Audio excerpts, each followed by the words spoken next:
So look, today's class is gonna be dope. I'm really excited because we learn so much creating content, and rarely do you get a chance to share it. We all have learned something from the videos that we've created. So I'm gonna share what I've learned. At any point, you guys can also try and share what you've learned. Take something away from what I'm about to say. There's gonna be some gems that's gonna help you elevate your content, no matter what type of content you do, okay?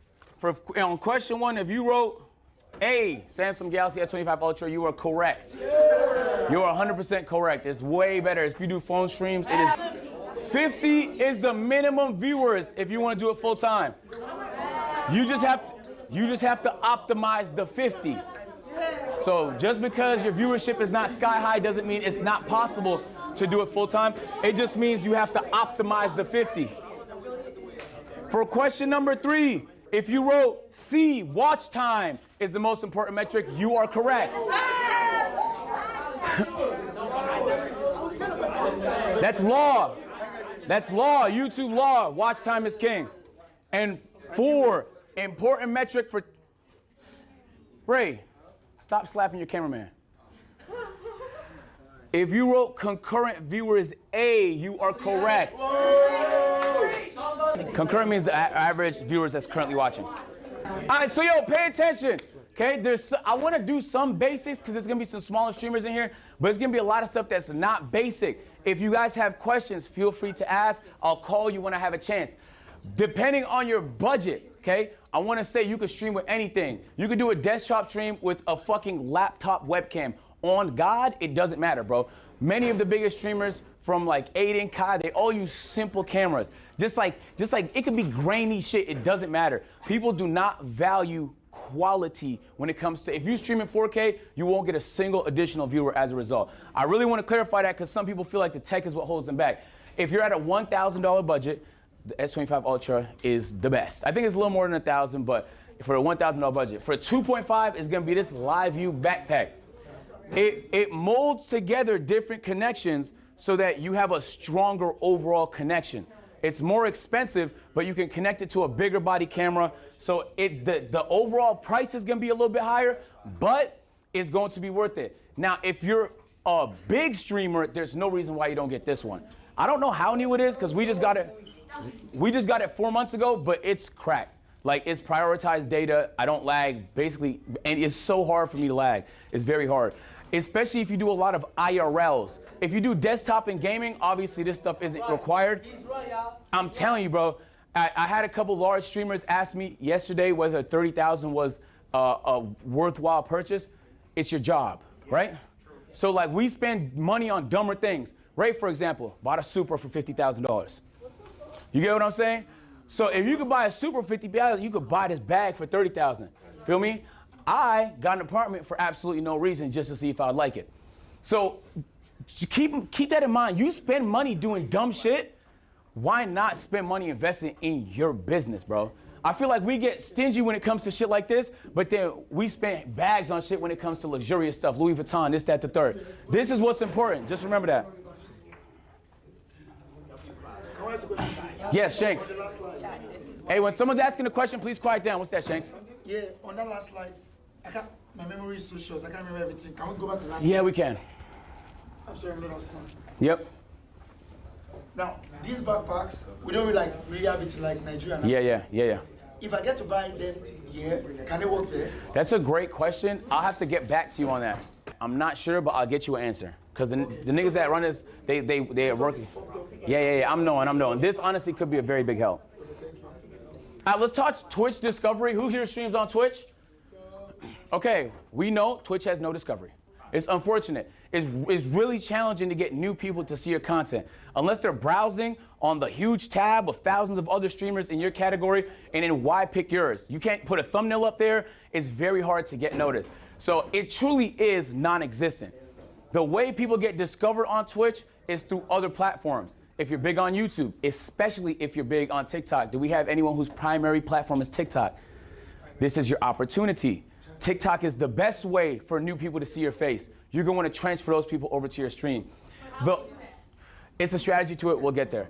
So followers per hour is the only kind of relevant metric I've seen on Twitch. So just remember, like, you want people to follow. It's not a pointless metric. It's not an empty number. It's the only kind of relevant metric. I don't know how true it is because obviously I'm not an engineer, but many people have said that's how you end up right over here. If Twitch noticed a lot of new people is following your channel, they're way more likely, even if you're not being followed, to put you on the list of people over here, which means there's a form of discovery, even though it's very challenging, that exists. And that's the recommended channels. You guys are at Streamer University, okay? If I do a bunch of streams with Shanks, my name is gonna show up right over here. Shanks viewers also watch, boom, Agent Zero. So your opportunity to cross-pollinate audiences is important because when those niggas are live, you show up right here for them. And keep in mind, there's not much discovery opportunity on Twitch. So wherever it is, you gotta get it, okay? You gotta get it. So I would say like collabing, meeting people and stuff like that is super, super essential. This is as good as it gets, unfortunately. Maybe that changes one day, not right now. One question. The TV networks, how long does the battery last? It depends. Keem would probably better answer that. But you can always get external batteries. So if you have multiple batteries, you just plug in a new one. YouTube discovery. This is where the opportunity lies, ladies and gentlemen. I'll be honest with you. Give me one sec.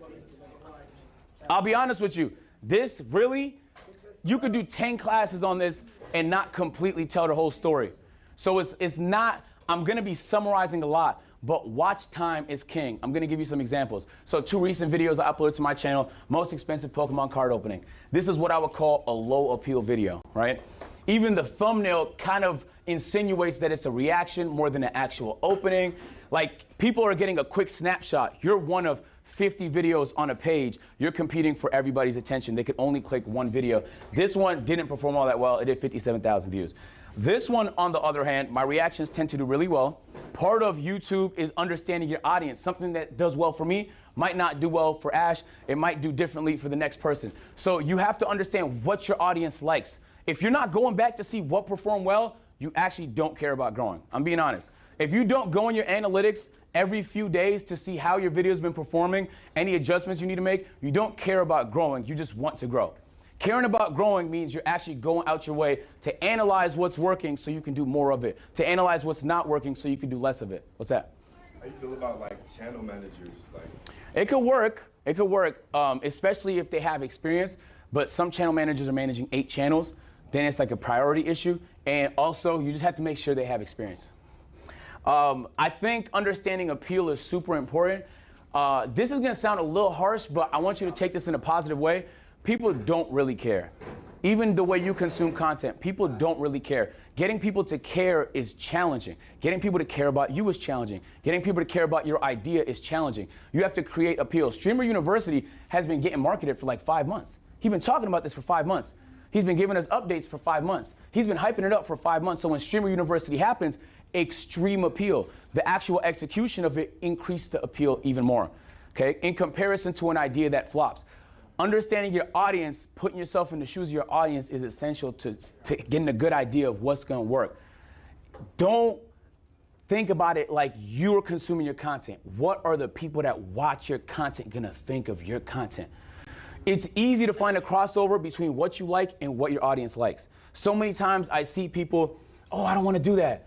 And what? Nigga, I was uploading my GM videos for 4 years. Do you think that's the only thing I wanted to do? But that's what my audience needed at the time. I was able to make a pivot, there's strategy to that, into more general genres until I got a chance to just be as variety as possible, where I'm at now. So just because you're not actively doing the thing you want all the time doesn't mean you need to stop. That doesn't mean, like, having a passion for streaming doesn't mean you only do things you enjoy. You might not like going in analytics. I swear I don't. It's not fun for me. I'd rather just create stuff all the time. But it's essential though. It helps you grow your channel. What's that? They're like me not want to be a janitor, but being a janitor. And now you have an opportunity to be in front of so many people. So many people saw your TikTok clip. You're doing something, you don't care about janiting. Yeah. You're janiting because there's opportunity later. That's exactly what I'm talking about. Wait. What's that?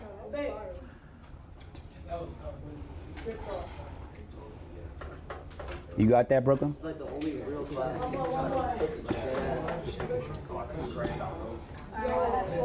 All right, so I'm gonna show you guys some numbers just to give you an idea. This was my Pokemon pack opening. If you don't know, if you're not very familiar with these graphs, you don't care. And I don't mean that to be mean. I mean that to kind of be in your ass a little bit. You need to be very familiar with these graphs. You should see this and immediately know what it is. You should get that comfortable. Tonight you should be grinding, streaming. After tonight, once you're done tomorrow, you should get in these graphs. YouTube is a good discovery tool. This audience retention is not good. Now, it's not good because it's 33% can mean anything, right? It depends on the length of the video. It depends on what channel it was uploaded to. It depends on the norms of that genre. There's a lot of variables. But for me and my channel, 33% is not good. Huge drop off. You can see like 30% of people left in the first 10 seconds of this. That means that the video is likely to perform bad because if people leave early, less watch time. Watch time is king. And then the other thumbnail you've seen, this was the reaction video. A lot lower lift. Keep in mind, the Pokemon video cost $1,000 to open the packs, right? This video was free. I was reacting to a license being interviewed by Brandon Buckingham. This video is there's always gonna be some drops, but you see how it holds? So the audience retention, a lot stronger, 43%. Average view duration, 20 minutes on I think like 46-minute video. To me, that's a good audience retention. This was one of the higher performing reactions on my channel. And this was uploaded 3 days ago. I think it already has like 300,000 views. What's that, Ash? Is your hands up? Oh, no, I'm playing one. I see another hand. What's that? If you make one type of content and you want to branch out and feed your community new content, what would you say is the best way to do that? We could talk about that. The strategy to that is super complicated. The best thing you can do if you want to do different type of content is to see what everyone else did. Let me give you an example. Back when I was making my GM content, you guys know what my GM is? It's a game mode on NBA 2K. It's super niche. It's the one where you manage different teams and trade players and stuff, right? The only person that was able to pivot at that time out of that community and do park stuff, because the community for the park content, you know what park is? Yeah. That community was way bigger. It was a streamer, a content creator named Lost and Unbound. I studied everything the nigga did. Every video to the T. I watched everything he did to learn how he went from my GM to park. And I did it. So I was able to do the same thing. So part of it is just studying. There's people that have done it before you. The likelihood that you're the first one to do it is very low. So you should be researching what other people around you are doing. So this was the watch time a few months ago on the channel when it wasn't performing all that well. Sorry, this is not the pocket watching class. We blocked the revenue. So the watch time is 3.3 million. When you see that number, the first question you should ask is, how do I get that number up? How do I get this number up? To get people to watch longer videos. That's one strategy. Can you think of another strategy? How can you, Scum? Correct. Do more, higher frequency. Part of strategy is also uploading more. This is a clip channel. The more I upload, the higher the watch time. The higher the watch time. So this is the number you really want to spend a lot of time focusing on. We made a lot of changes to the channel to optimize the content. And in a month's time, the watch time is looking like this. The average views per video is up significantly. The audience retention is up significantly. People are caring about the content a lot more. So I'm showing you to say 3.3 to 3.8 is not gonna blow nobody's socks off, but it was $20,000 more. Wait, how did you go? You get what I mean? So like, don't think about it like, oh, it's a marginal improvement. It's a very, very big improvement. It's a very big improvement. If you can make those month over month, imagine where you'll be in a year. Wait, how did you systematically do that though? We uploaded more. We started doing recaps in the videos that were way higher appeal. So this is a whole different ballpark of trying to retain people's attention once they click on the video. We just made the videos way more interesting to watch for people that watch the content and for people that don't know me and just watching for the first time. We also focus more on converting subscribers for people that watch. We did that with the outro, and we did that with lower thirds, and we did that with better overall audience retention in the video. So that's a whole nother talk, but there's a lot of strategy that goes into that as well. Right now, when it comes to creating content, TikTok is king. The only reason people don't think this is because you can't make that much money off TikTok, which is true. But you don't need to make that much money off TikTok. You need people to learn who you are on TikTok, all right? You're gonna funnel those people to the platforms you can make money, YouTube and Twitch. If your main platform is TikTok, put your hands up again. This is your opportunity. You understand?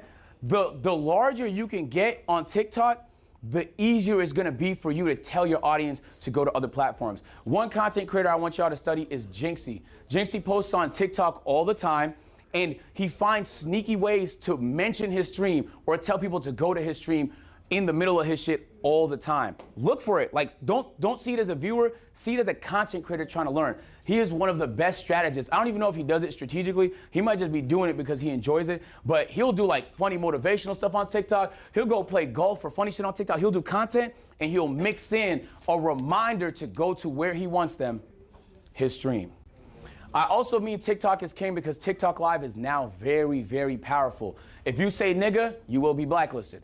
If you don't say nigga, you should be streaming on TikTok the same time you stream on Twitch every single time. I'm being serious. So all my people that don't say nigga, put your hands up.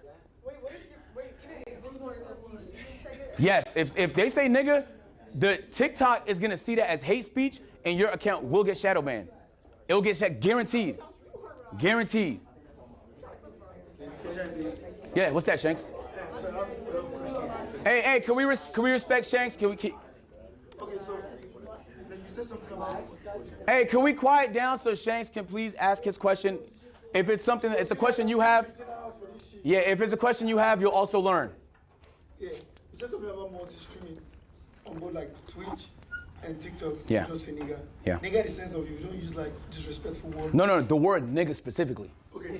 No, I don't say. I'm African. We don't like really say nigga. Yeah, the worst, the less cursing, the better on TikTok. I'm just telling you, nigga's the worst one, bro. Okay. Yeah, they hate that shit. So, but like inside of my head, I feel like when you like multi-stream, you're like sharing the motion that can just be. Yeah, you're streaming the same thing. So it's the same stream, but you're sending this to TikTok, and you can send this to YouTube as well. So the reason I didn't, just so you asked, you might be wondering why I didn't mention YouTube. If you deal in copyrighted stuff, you react to sports, you react to music, you play games that have music, and you can't turn it off, streaming on YouTube becomes a lot more challenging. If your content's simpler, if you're a gamer in here, and most of your content is gaming, can I see some hands? All right, y'all opportunity is on YouTube. I should mention that. Co-streaming on YouTube is big because YouTube has discovery for the live and it has good monetization. There's a good video I'm gonna recommend y'all. Moist Critical uploaded showing the revenue difference between YouTube and Twitch. You can stand to make a lot more on YouTube if your content can fit what that platform wants. For me, it doesn't, so I don't know that much about it.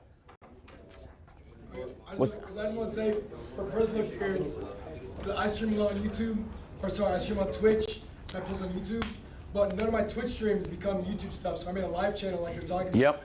And it makes way more than my Twitch, like 5 times. Yeah. It's crazy. That might change the more your ads go up on Twitch. The more your ads go up on Twitch, it might be the case that your Twitch will make more than YouTube, but it depends on the streamer. Yeah. Yep.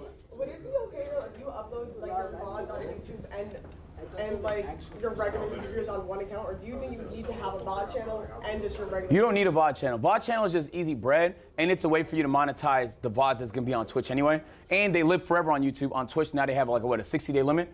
So it's just, you don't need that though. But it's up to your strategy though. I chose not to so far have a VOD channel, but there's many people that do and it's very successful. What's that? How do Canadians get monetized on TikTok? I have no idea. Genuinely, I don't know the first thing about TikTok monetization. I just know like you should ask for galaxies. Yeah. Hold on. Let's make it through a little bit more of the class before we answer questions. Ideas, okay? Yo, I mean this in the nicest way possible. If you're struggling with ideas, you're gonna have a very tough time being a content creator. You guys are all very creative. Just because, nigga, I spend 3 times a week brainstorming ideas for hours. I have my strategies. Personally, I like to go on drives and play the Brand Food playlist on Spotify. Sometimes I'll lay in my bed, do my Wim Hof breathing strategies, and just brainstorm. It really depends on what you're into. Like, I have my preferences. You should be brainstorming all... You're good. You should be brainstorming all the time. I mean, all the time. At night, after every stream, me and my team talk. We talk ideas, we talk what's tomorrow, we talk what's next week. You should be brainstorming so much you have thousands of ideas. I'm not exaggerating. I leave my ideas on a notes, and then on each of my notes, I'll have like, oh, Saturday, I'm opening Pokemons, I got reacts, and then I'm working on the backyard. We're doing some construction to the backyard. Sunday, we were supposed to bury a TV with Ray, and then we mounted Ray's TV. Monday, we got a slow-mo cam coming to the house, we got confessions, we got whatever. So this is what I do. So if you guys watch Kai's streams, you know he has a big whiteboard. He likes to put his ideas on a whiteboard. I'm saying that to say, you could have whatever strategy you fucking want, it just depends on you, but make sure it works for you. Make sure it works for you. If you're struggling with ideas, I'm telling you, it's gonna be tough, bro. All right? You're gonna have an idea and the next person's gonna do it before you. That's tough, it happens. That's tough, it happens. So when you have ideas and you're passionate about it, jump on the idea, man. Don't wait so long before jumping on the idea. There's so many content creators that might jump to it before you, and you should be the first. How do you get the creative drive to come up with an idea? You should just always be doing it. You don't even need to feel creatively inspired. You should be like, oh, damn, at 10, I'm brainstorming. You know? For me personally, I like brainstorming with people. Sometimes I'll invite Caleb and Chris into the room and they don't talk, I just yap.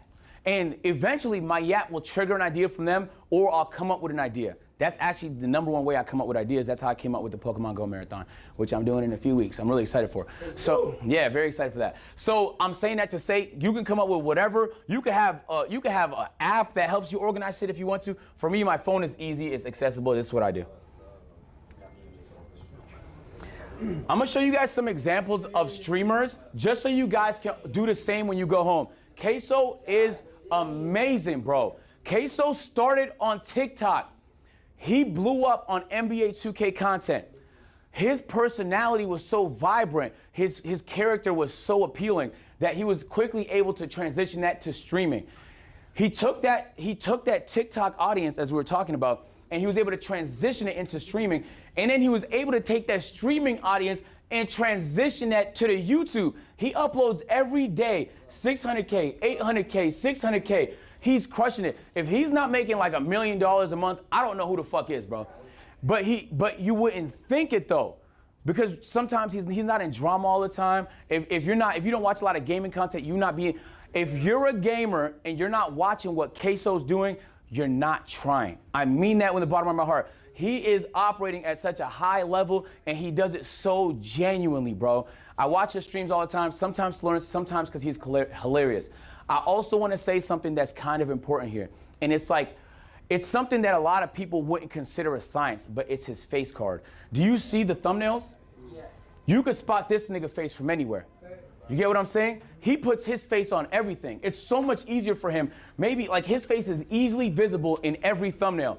If you're on TikTok and you see his face, you know that's Queso. People seeing your face and that meaning something to them is very important.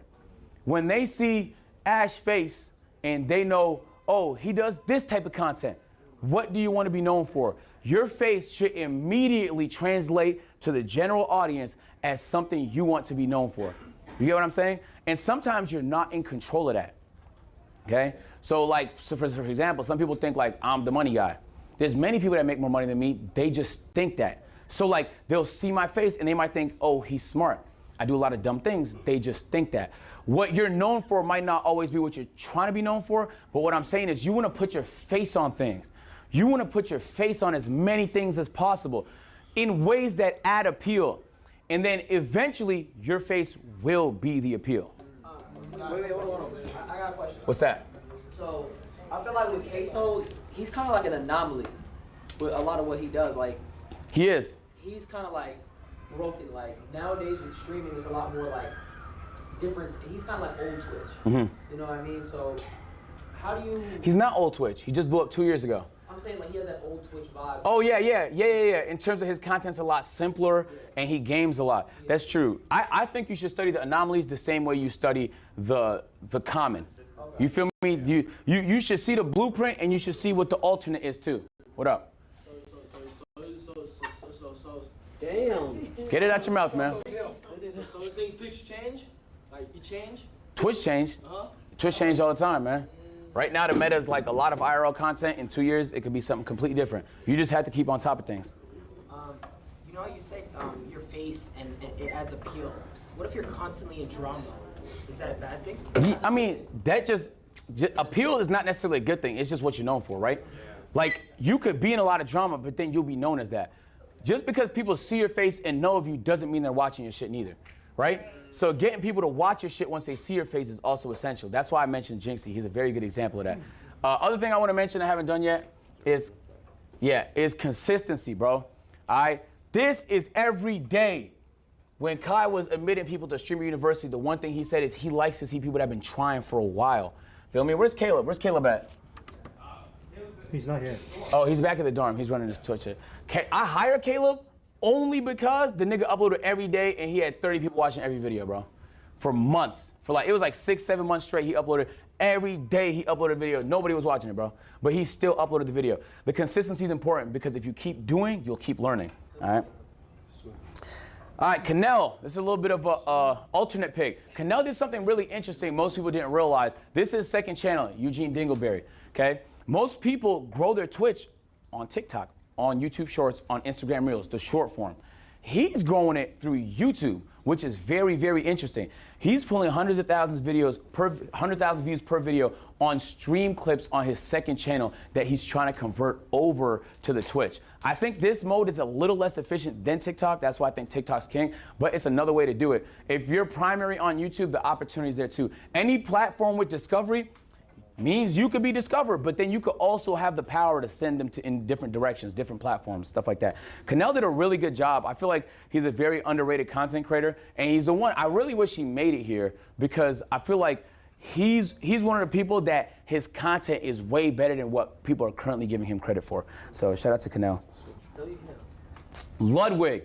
Ludwig is a really, really interesting case. I was just in a tournament with Ludwig, and he drafted the worst possible team. We got fucking skunked 2 days ago. But he's a great guy, though.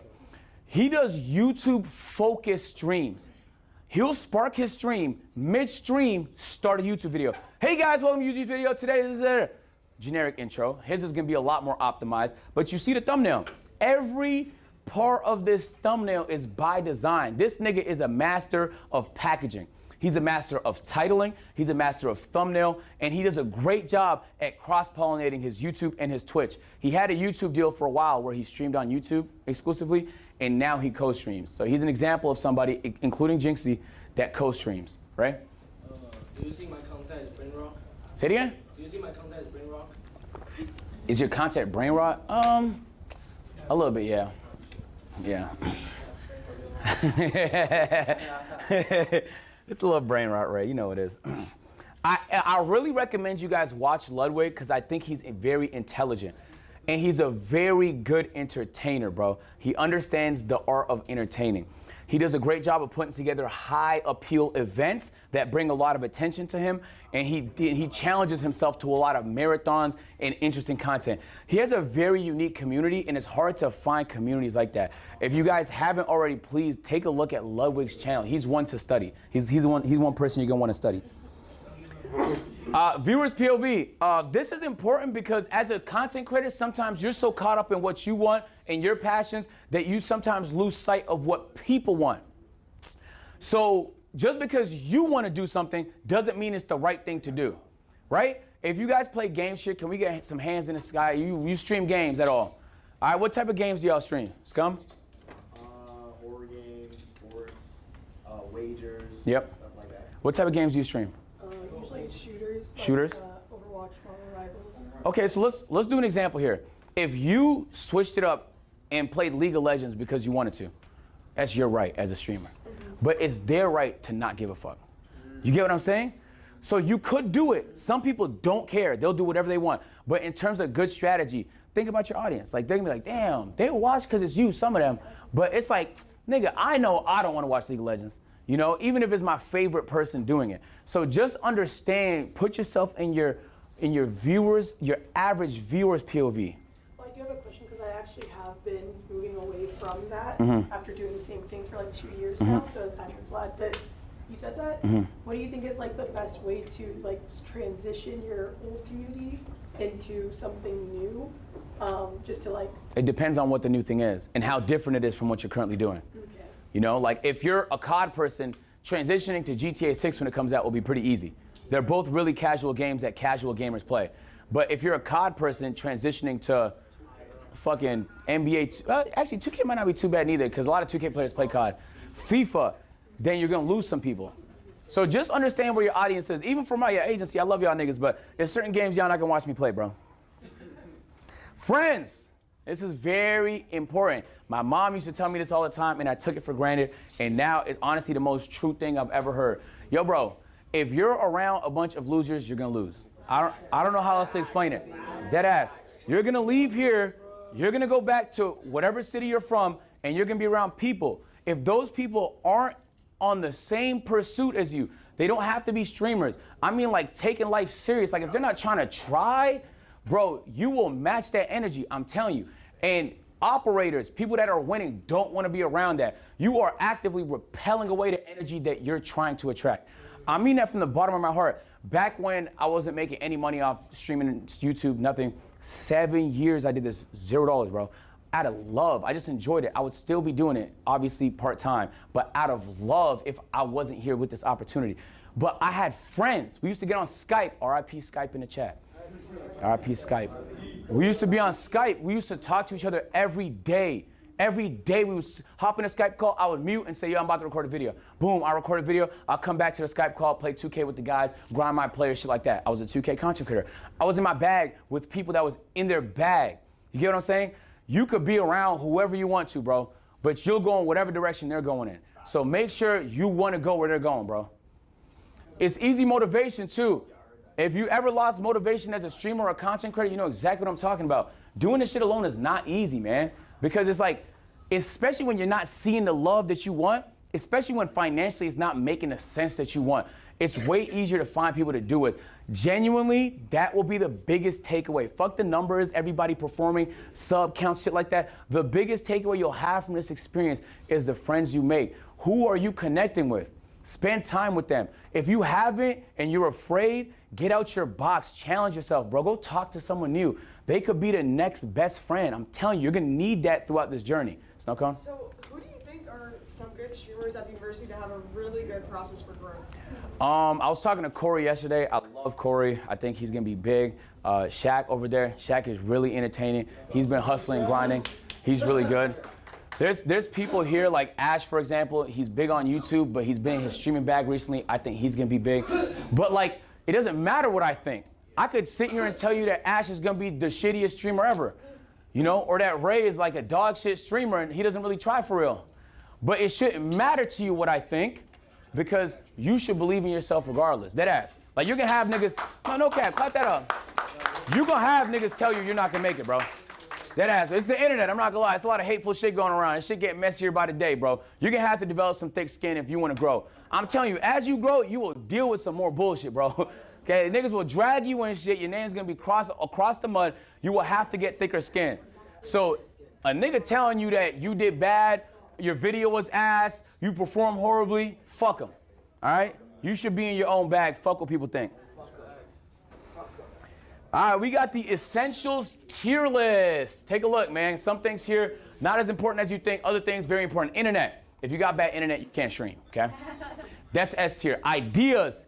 S tier. Categorize your ideas. Have thousands. It's the most important part of the creative experience. Strategy. You could be the least entertaining nigga on the planet. If you have good strategy, you will be a big content creator. A, PC. Some things you simply cannot do with a weak PC. Content house. Very good idea. And I mean that to say, even if y'all don't live in the house, having a team of people like Ray does that you can do content with all the time, essential. Essential. You don't have to live in a house together, but you do need a team of people that you can bounce off of wherever you're from. You have to make sure you can find that, bro. It's very, very important. Cameraman. I put B because you don't always need one, but it's good to have one. I'd rather have Keem recording me than me selfie this. You get what I'm saying? But if you're selfieing it, it doesn't mean your content's any worse. It's just a different archetype of content. You get what I'm saying? I love Emily streams. Emily records herself. You get what I'm saying? She's crushing it. She just records herself. Oh, hey, Emily. Money.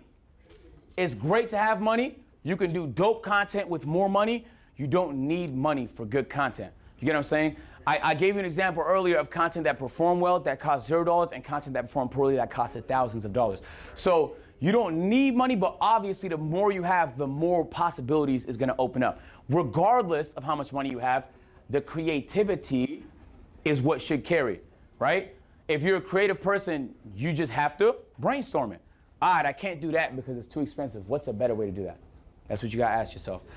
Brand deals, nice to have them. Nice to have them. It's a bag, but not essential. And a quality camera, genuinely one of the most overrated things ever. As long as people can see you, bro, it does not matter. As long as it's like 480p, I swear to God, like it does not matter, bro.